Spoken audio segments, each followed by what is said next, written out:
자, 김종대 교수님 오셨습니다. 안녕하십니까? 네, 안녕하세요. 아유, 저는 안녕하지 못합니다. 그렇죠. 교수님.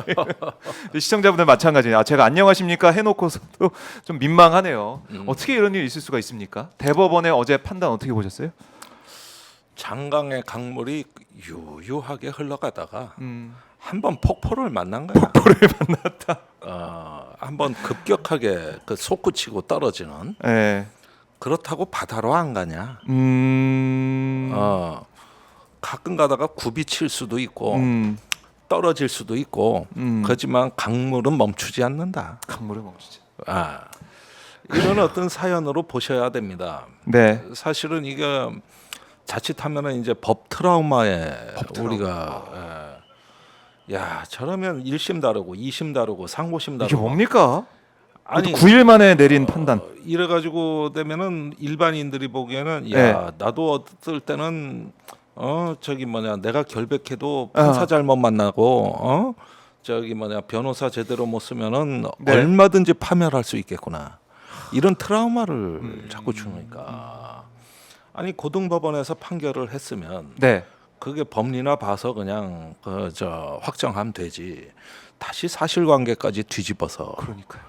이러는 거 의심하듯이. 보면은 야 이게 이제 이 사법기관에 대한 트라우마가 생길 판인데 네. 사실 이걸 일찍부터 예견한 세력이 있었던 것 같아요. 그래요? 예. 왜 그렇게 보세요? 그 3월 17일 날 예. 윤석열이 구치소에서 나올 때 무슨 얘기했더라. 양승태 대법관하고 법원 행정처장 얘기한 적 있지. 맞아요. 콕 집어가지고. 그때 뜬금없이 왜 그랬을까?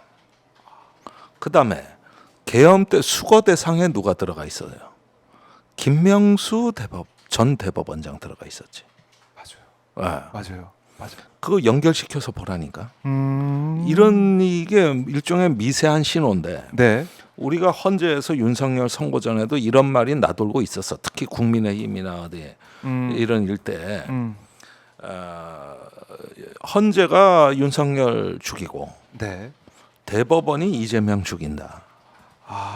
이 말이 그나마 돌고 있었다고. 그런데 윤석열이 어쩐지 대법원장 얘기를 하더라고. 그렇네. 그러면서 10명은 지가 임명했다 이거지. 대법원 13명 중에. 예. 이건 어디까지 내다보냐 하면은 대법원을 그 이재명을 주저앉히고 네. 나중에 지금 저 내란 재판 이거 나중에 이제 대법원까지 가니까. 대법원까지 가니까 예. 그것까지 내다보는 거예요. 그것까지.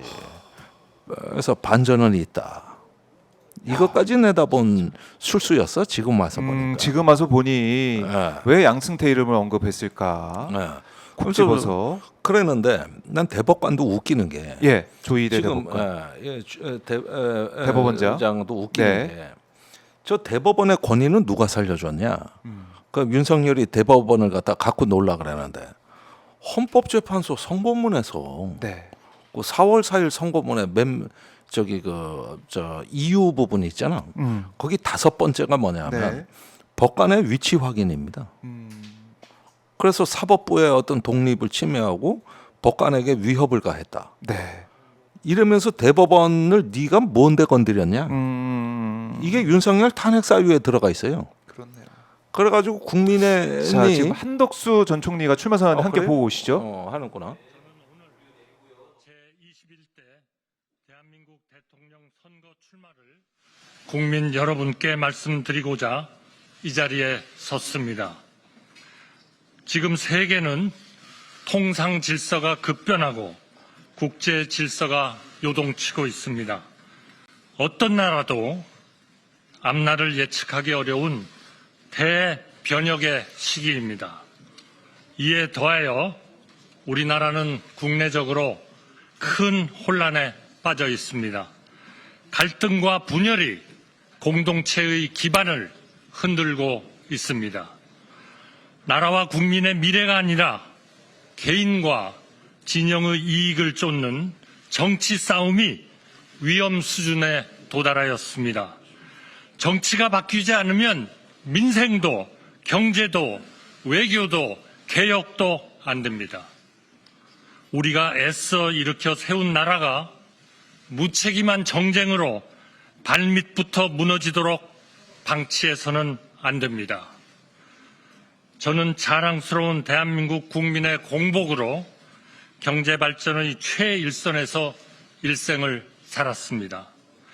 국익의 최전선인 통상 외교까지 정쟁의 소재로 삼는 현실을 저의 양심과 상식으로는 도저히 납득할 수 없습니다. 저는 제가 사랑하는 대한민국의 미래를 위해, 우리 모두를 위해 제가 할 수 있는 일을 찾기로 마음먹었습니다. 저는 이번 대통령 선거를 통해 우리 국민의 선택을 받도록 전력을 다하겠습니다. 국민 여러분, 저는 3가지를 약속드립니다. 첫째, 바로 개헌입니다.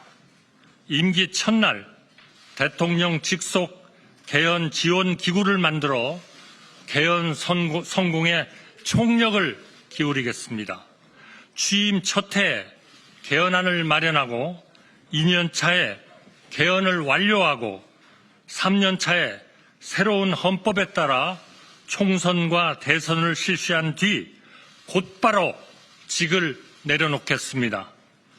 개헌의 구체적인 내용은 국회와 국민들이 치열하게 토론해 결정하시되 저는 견제와 균형, 즉 분권이라는 핵심 방향만 제시하겠습니다. 우리 헌법은 1987년 개정 후 38년이 되었습니다. 급변하는 시대의 흐름과 국민의 뜻을 받들기에 크게 부족합니다. 이번에 우리가 개헌에 성공하지 못하면 다시는 지금과 같은 기회가 찾아오기 어렵습니다. 누가 집권하건 지금과 크게 다르지 않은 불행이 반복될 따름입니다. 그동안 여러 정부와 많은 정치인이 개헌을 약속했지만 자기 차례가 돌아오면 그때그때의 판세와 이해관계에 따라 슬그머니 태도를 바꾸었습니다. 권력을 목표로 살아온 정치인은 개헌에 착수할 수도 개헌을 완수할 수도 없습니다.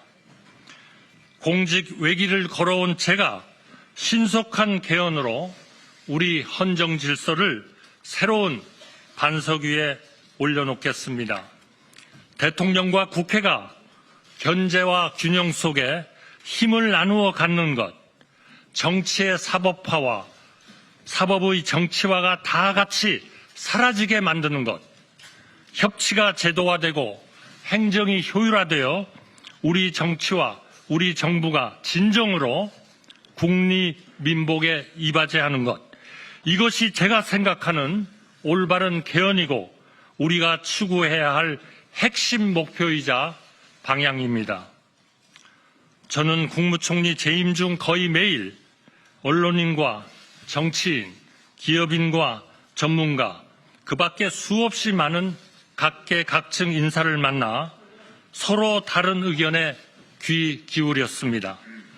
하루하루 열심히 일하시는 우리 국민 여러분도 전국 곳곳으로 찾아뵈었습니다. 이 정도로는 부족합니다. 앞으로는 더 많이 만나겠습니다. 우리 경제가 해야 할 성장에 대해, 우리 국민이 누려야 할 행복에 대해, 우리 사회가 찾아야 할 안정에 대해, 우리가 만들어야 할 새로운 헌법과 우리가 나가야 할 새로운 시대에 대해 끊임없이 만나고 묻고 듣겠습니다. 국민의 눈으로, 국민의 뜻으로 반드시 개헌을 성공시키겠습니다. 새로운 헌법에 따라 대한민국 다음 시대를 여는 디딤돌이 되겠습니다. 부디 우리 국민들께서 제 등을 딛고 극단의 시대에서 합리의 시대로, 당파의 시대에서 협치의 시대로 우리 국격과 시대에 맞는 새로운 대한민국으로 앞으로 나아가시기를 중심으로 말씀드립니다. 둘째, 통상 해결을 약속드립니다. 미국발 관세 폭풍이 전 세계 모든 나라의 가장 시급한 통상 현안입니다. 글로벌 무역 질서가 뒤바뀌고 있습니다. 저는 지난 4월 8일 미국 트럼프 대통령과 통화하면서 한미 동맹의 굳건한 기반 위에 통상 해법을 적극 모색하여 나가기로 하였습니다. 지난주 워싱턴에서 열린 자, 이제 한덕수 전 총리의 대선 출마 선언 현장 잠깐 보고 오셨는데요. 저희가 뭐 끊었습니다. 이제 듣다가 더 이상 뭐 들을 상황이 아니다는 생각을 좀 했는데 뭐 개헌 얘기하고 또 한미 동맹 강화 또 이제 관세 여러 이제 불확실성에 대해서도 자신이 뭐 전문가다 이런 얘기 할 것 같은데 어떻게 좀 들으셨습니까? 일단 뭐 풀로 다 들은 건 아니지만 네. 앞부분만 보면은 전형적인 중도층 호소 전략 같아 보입니다. 중도층 호소 전략? 예. 네. 사실은 그동안에 한덕수 대망론이 국민의힘 일각에서 나올 때는 네. 국민의힘 후보들이 중도층에 전혀 외연 확장이 안 된다. 그러니까 한덕수의 힘을 좀 빌려서 띄워보자. 이랬는데 한덕수 대망론을 띄웠는데도 예. 전혀 중도층의 반응이 그럼요, 지금. 없이 오히려 김문수 표만 뺏어갔어요. 똑같은 그 똑같은 표만 있는 것이고. 그걸 내가 가두리 양식장이라 가두리 그런 거. 그 뜻으로 얘기한 거지. 내가 자연산 먹고 싶다 예. 그러니까 왜 횟집 가서 사줬잖아. 그런데 이게 바로 가두리 양식장의 작동 방식이란 말이야. 그러니까 사료 먹은 맛이거든. 네. 그랬는데 오늘 보니까 원래 그 한덕수 대망론이 나온 중도층 호소 전략에 이제 다시 한번 매달려 보는 거거든요. 다시 한번 예. 한덕수를 통해서 중도표를 가져오려는 그런 포석을 보이고 있다. 근데 이제 일단은 저 전략이 예. 말은 그럴 듯한데 왜 그러면은 지금 당장 효과가 없느냐? 일부에서는 지금 아직도 국민의힘에서는 컨벤션 효과를 기대하고 있거든요. 나중에 단일화 그 네. 퍼포먼스 아하. 이거를 갖다가 기대하고 있는데 중도층이 반응을 잘 안 합니다. 내가 보기에 총 중도층에서 반응할 수 있는 표가 10% 이내예요. 네. 그 중도층의 10% 이내. 그러니까 유의미한 숫자는 아니라는 거죠. 그렇네요. 10% 이내니까. 예. 왜 그러냐? 예. 그러면은 윤석열하고 단호한 결별 선언이 없고 내란에 그 대해서 사이에- 얘기 안 해요. 그 사이에 윤석열이 계속 뉴스에 나오고 보리밥집 가서 사진 찍히고. 그렇습니다. 네. 그다음에 찐년들이 한덕수 대망란을 지금까지 지켜 올렸다고. 이러다 보니까 어떤 관계냐? 뭐 저기 오늘 동아일보의 칼럼 형식으로 한덕수가 계엄 찬성한 건 아니지 않냐, 반대했지 않았냐 이렇게 말은 하지만 네. 우리가 아는 게 전부가 아니란 말이에요. 그렇죠. 이런 점에서 내란 대행으로서. 분명히 제가 보기에는 헌법재판관 임명이라든가 네. 지명이라든가 이럴 때 보면은 전형적인 내란의 연장전을 획책했단 말이에요. 이런 걸 보면은 분명히 의혹이 남아 있어요. 이런 것들을 지금 해소하지 않은 상태에서 이 중도층 호소 전략은 다소 좀 자다가 봉창 뜯는 소리 같다. 자다가 봉창 뜯는 소리 같다. 이 본인이 결산해야 될 걸 안 하시네. 네. 그러니까 지금 이 상황 사실은 저희가 한덕수 출마 선언 현장 그래 좀 보여드렸는데 뭐 댓글 반응, 또 국민들 또 이제 시청자분들의 반응은 너무나 좋지가 않습니다. 네. 중도층이 오히려 한덕수를 싫어한다 뭐 이런 댓글도 달아주고 계시고요. 자, 아니, 지금 출마 반대예요. 70%가. 70%가 출마 반대니까 네. 그걸 봤을 때 과연 중도층 표가 있겠느냐 이런 생각을 하게 되고요.